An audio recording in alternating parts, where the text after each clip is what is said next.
इयत्ता 10वीचं हे भूगोलाचं पुस्तक आहे मराठी माध्यमाचं आणि आपण भूगोल शिकणार आहोत ब्राझीलमधून. कारण 10वीच्या पुस्तकामध्ये ब्राझीलविषयी खूप माहिती आहे, खूप सगळे प्रश्न आहेत.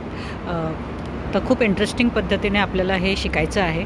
तर मी तुम्हाला ह्या सर्व वेगवेगळ्या विषयाच्या अनुषंगानं त्या जागेवर जाणार आहे आणि तुम्हाला ब्राझीलची सफर करवणार आहे आणि त्या सफरीबरोबरच मी आता ब्राझीलमधूनच हा व्हिडिओ करते आहे.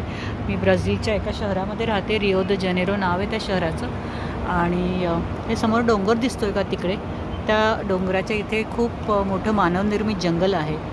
त्या शहरामध्ये, ह्या रिओ नावाच्या शहरामध्ये राहते मी. आणि आपण भूगोल शिकूयात, वेगवेगळ्या ठिकाणी जाऊया आणि तुम्हाला मी ब्राझील कसा आहे हे सांगते.